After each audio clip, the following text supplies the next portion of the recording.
Hi everybody, welcome back to my channel. In today's video, we're going to talk about addiction. If this is your first time here, please subscribe and hit the notification bell. Did you know that there is a difference between drug abuse, drug dependence, and drug addiction? If you'd like to know more, stay with me. I am the Comfortable Counselor, so relax, put your feet up, let's do this. So what is the difference between drug abuse or substance abuse, drug dependence, and drug addiction? The definition is, I have right here, says substance abuse can simply be defined as a pattern of harmful use of any substance for mood-altering purposes. Substances can include alcohol and other drugs, whether illegal or not, as well as some substances that are not drugs at all. Drug abuse can also be as simple as just not following the directions on your bottle of medicine, whether it's from the doctor or from your local grocery store. For example, I'll tell myself a little bit here. So when I get a headache, which isn't very often, I take more medicine than I know I should. For example, I take 4 Advil and I take 2 Tylenol on top of that. That works for me.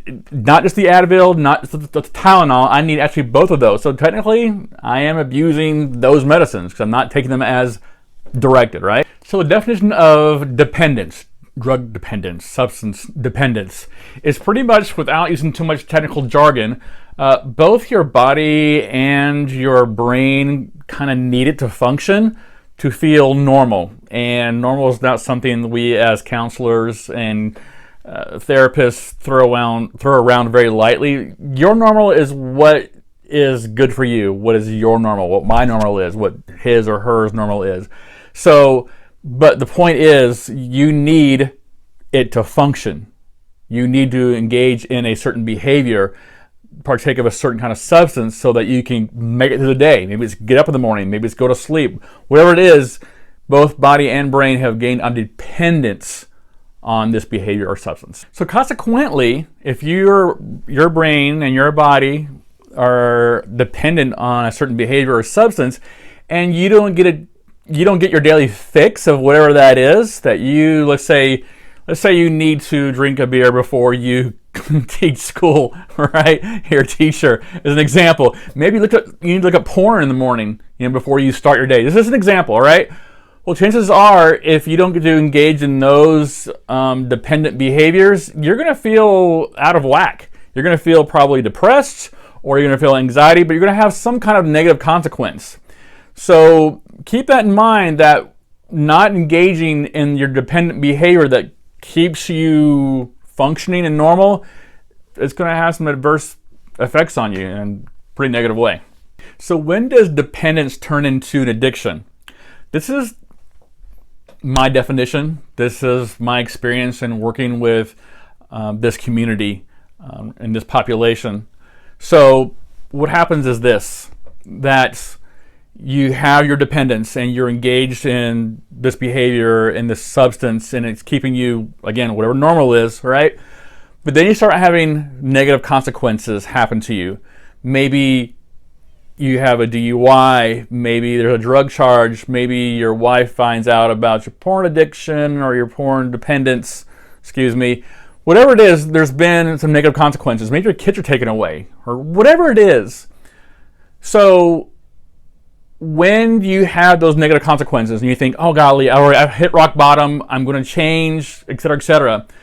But then what happens is, a few days later, a few weeks later, a few months later, maybe a year later, you're engaging in the same behavior. You know full well what the consequences are going to be. Maybe you're going to lose your kids permanently. Maybe you're going to lose that job permanently. Not just a warning. Your wife says she's done, kind of thing. So when we still engage in those types of behaviors, because we're dependent on the substance or the behavior, and we still engage in the substance and the behavior, and we don't care about the consequences, that's when it flips from dependence over to addiction. So I know there might be some of you who are watching this video saying, I'm good.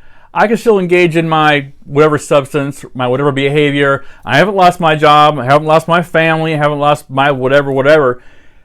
Let me tell you, okay? And maybe you haven't, but maybe you don't realize what's really going on around you. people say that, oh, that person can hold their stuff or whatever. They can engage in that kind of behavior and still be okay. They say the words functioning alcoholic, functioning whatever.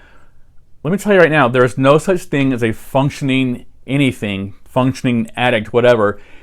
You may think you had all your shit together, but believe me, you may not. And I'm just not saying that if you're listening to this video or watching it, that you are an addict. I'm just saying you need to take some inventory about your life and what's going on, because your family may be kept together, but if you're engaging in behavior, in a dependent behavior with whatever, the substance or the behavior, but you're neglecting maybe something that's important to you, a relationship, and maybe they haven't left you, maybe they haven't whatever, but maybe they're unhappy because you're spending so much time chasing this instead of doing this, following your values and your priorities.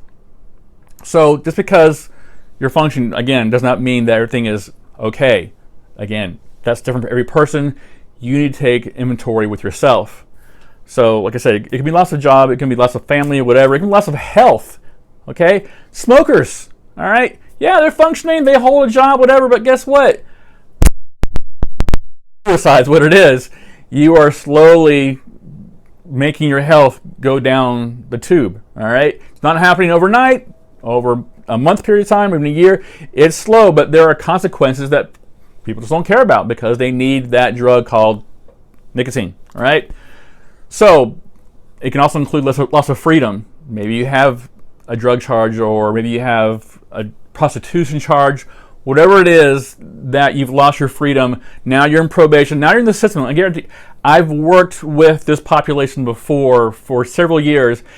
Let me tell you, once you are in the system, their job is to keep you in the system. Why? Because that's how they pay their salaries. So they're not really interested in seeing you get to the next level so you can get off probation.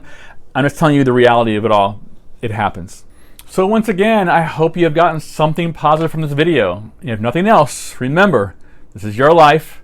This is your story to write or rewrite as many times as you want. Check out my videos every Sunday. Please subscribe. Hit the notification bell. Leave some comments. Let me know. This can be sometimes a kind of a controversial subject, so leave me some feedback. All right. Otherwise, check out my video next Sunday and every Sunday after that. This is the Comfortable Counselor. Have a great week.